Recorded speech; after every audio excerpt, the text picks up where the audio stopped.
Hello, my name is Michael Glinsky. I'm a scientist at Sandia National Laboratories, working within the Pulse Sciences Division on the Z machine. That and that I've also been going and doing some decision analysis.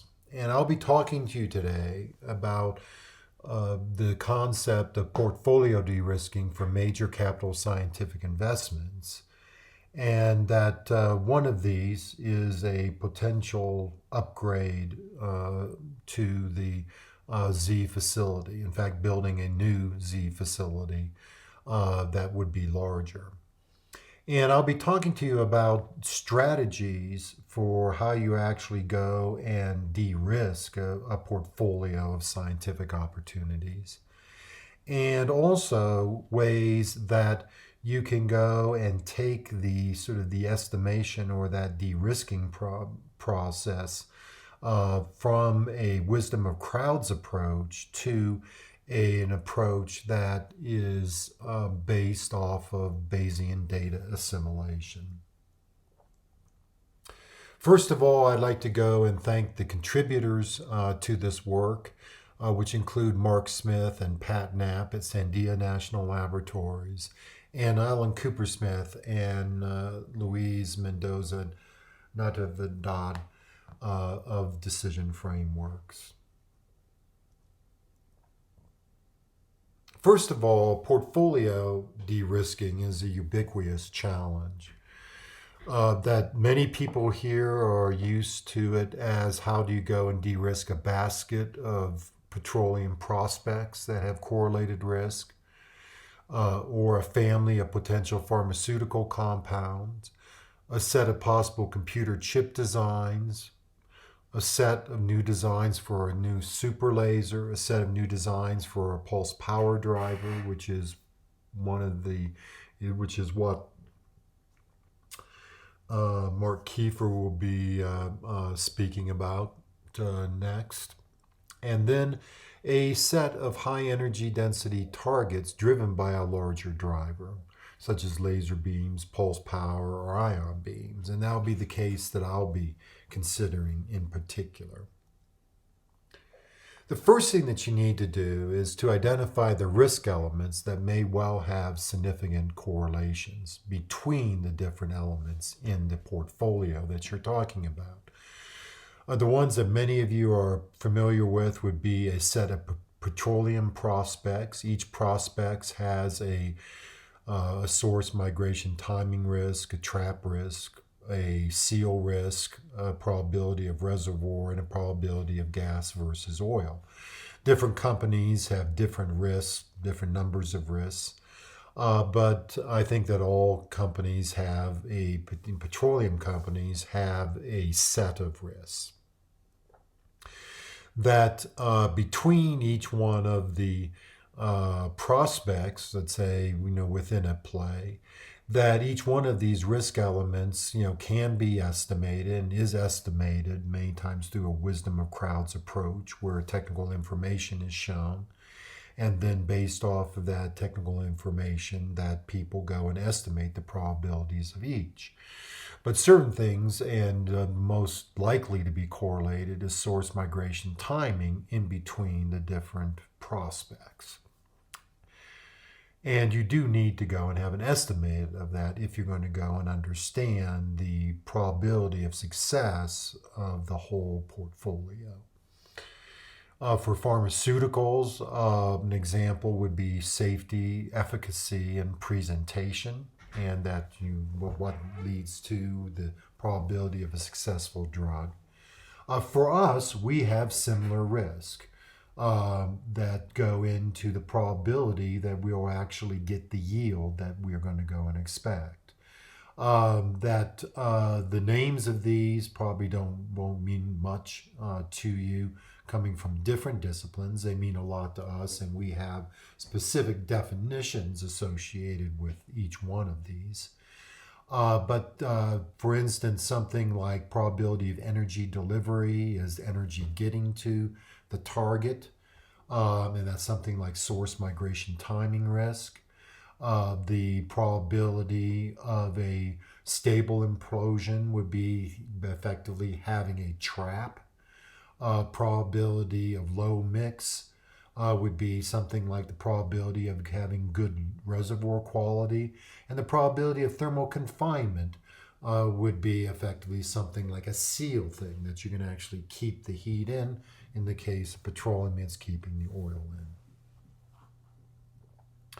What are examples of these type of devices that we're talking about to try to get basically thermonuclear energy out? And for us, rather than getting oil out, we're trying to get energy out that's actually produced from a thermonuclear reaction. Well, there's one class of experiments, and you can see here that both the size, they're fairly large, about 20 meters sort of in basic dimension. Here that the the part or the plasma that will be reacting is within this area that you end up seeing right here, this torus. It's about a couple meters in dimensions overall. And that the largest one is now under construction in France and is called the International Thermonuclear Experimental Reactor. There's also another class of these devices, which are very large lasers. Here again, you see the main part of the laser that actually goes and does the main amplification. It's about the length of about two football fields and about 35 meters across this building. And off the end that's sitting over here, you'll actually see the target chamber where all of this energy ends up getting focused down into this little hole-rom target that's like a little room with the target in the middle, where you actually have radiation pressure that will go and drive this thing inward, being X-ray radiation pressure. And the overall size of this is about a centimeter-ish. For our case, we have a machine that's a little bit smaller than the NIF laser, but it's about 33 meters in diameter. We have a ring of capacitors on the outside, and all this energy is focused into the middle of a target of about the same dimensions, where now instead of getting a spherical implosion, we end up getting these cylindrical implosions. And then inside of this small little plasma here, which will end up being about a centimeter long and about, let's say, about 50 microns across, about the width of a human hair, that this will now go and we'll get the thermonuclear yield or the energy out of that small little piece. This is very destructive. There's a lot of energy going into this. This ends up being the main business part. In fact, there's a little smaller centimeter-sized target sitting in here. But after we go and fire the machine, the energy effectively vaporizes all of this, and we go and we get the energy out. And I just wanted to give you some idea of what's sort of happening here. And that each of these is called sort of a target. And we go and we have, let's say, about 6 different potential target designs, right, that we could put in there and that could work, right? Well, we go and we have each one of these risk elements associated with each one of these targets. You can go and estimate for each of these targets what each one of these risk elements would be. But now if you now go and see, if I go and have a portfolio of, let's say, one of these targets, well, the risk will be the 24%. Then as I keep on adding more and more targets into here, it gets more and more likely, right? But the interesting thing is, let's say one of the there's a critical risk for one of the targets, right? And these targets right now, all the risks are uncorrelated from target to target, is sort of an underlying assumption. You see, though, that one of these risks being low effectively removes that target from the portfolio, so that if we now have these 2 low risks, we're sitting down here of a target of a portfolio that just has 4 targets in it. If we would raise one of these risks by doing some technical work and saying, oh yeah, this actually has increased up to 75%, then we actually go and see we go from 67% up to 70%, and then the so on with respect to target one, which leads to de-risking strategy number one.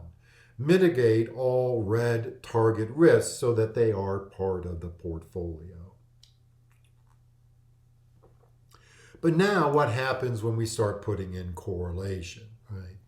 What we've done here is to go on and we have all of the probabilities the same, because as we increase the correlation, there are constraints on how much variation you can have on the correlation. But you see that if we now go and say that this is the curve that we had before, if all the risks are uncorrelated. Well, if the risks are 50% correlated, you end up seeing that you don't go and get as much de-risking as you start increasing the number of targets in your portfolio. To the point, if they are perfectly correlated, that there is no portfolio de-risking, and that the probability of 6 targets is the same as 1 target because they're perfectly correlated. Well, if 2 out of the 5 risk elements are perfectly correlated, that's approximately the same as having a 50% correlation of all the risk elements. Okay? And so that in the end, correlation reduces the amount of portfolio risk mitigation that you end up getting.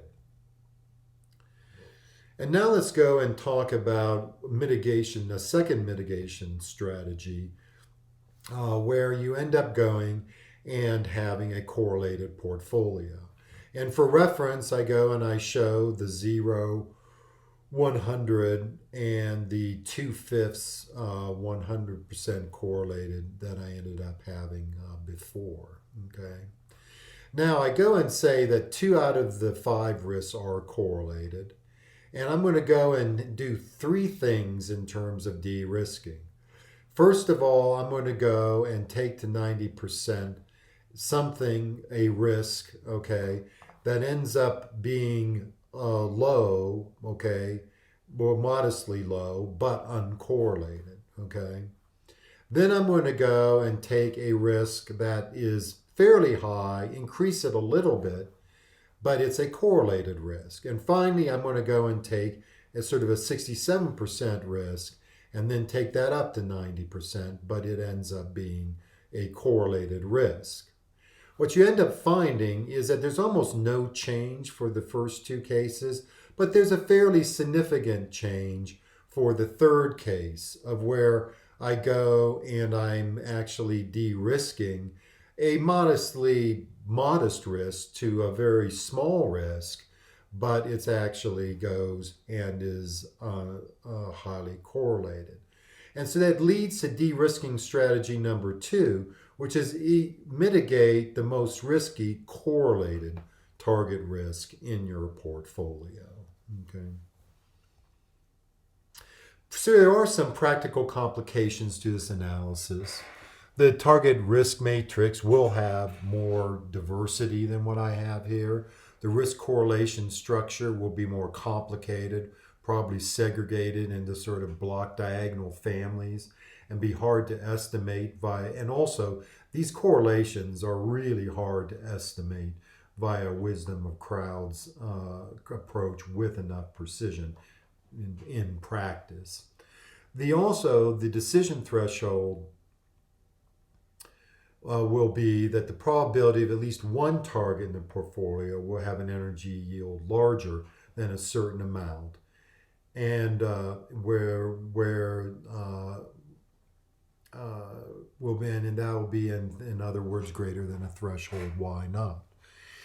And also these the real question I'm going to talk about now is that can these complications be overcome using data science, including the assimilation of all of the experimental data, right? With the wisdom of crowds approach, right, that you end up doing a handful of simulations. These are computer simulations to sort of match the experiments. You go and you have a lot of individual measurements from those experiments, and you have about a day or two of people looking over all of the experiments and all of the simulations in a lot of presentation. And then you have a wisdom of crowds approach where people go and they will go and vote on each one of these risk elements. Well, what we're working to now at Sandia is to go and use data science and to put together an infrastructure that will have data science bring together all of these experiments and assimilate all this information so that you can come up with these probabilities that you'll have at least a certain sort of, you think of volume of energy come out. And that this ends up going and is built around a data assimilation engine, which takes sort of the physics of the measurements, right? All of the measurements and experiments, as well as sort of constraints coming from the ensemble of simulations that you end up having. And that will go and incorporate all of this in terms then being able to estimate the probability distribution associated with the getting a certain amount of energy. And then you can ask, what's the probability of having 10 megajoules, 100 megajoules, a gigajoule of energy? You also can go and estimate the sensitivity of the uncertainty in this estimate of the energy to each one of the input measurements, right? This then can then be used as thresholds into where you fill in these critical risks that will go and allow you through normal decision analysis where the uncertainties have been estimated this way that has actually assimilated all the data as well as your knowledge of the physics into you being able to make these particular quantified decisions. But if these uncertainties are not small enough in order to be able to reach your decision thresholds, you now can go and ask through these sensitivities what data and measurements and experiments should be done in order to be able to reduce the uncertainties, or you can ask the value of information. Also, you can go and say that if there's actually a inconsistency between what the models are saying and the data is saying, that will actually alert you to the fact that even your physics model is incorrect, and so that you can update and come up with better physics models. There are also ways where machine deep learning can go and make surrogates that can actually accelerate some of these particular simulations that you end up having in this process. And so it's sort of data science with sort of advanced machine and deep learning sort of even underneath the covers. That here are some of our movements along this way where we have taken measurements with uncertainty and ensembles of simulations, gone and in with this Bayesian inversion or assimilation energy, estimated what the models are with uncertainty in them, as well as what some of the experimental simulations would be.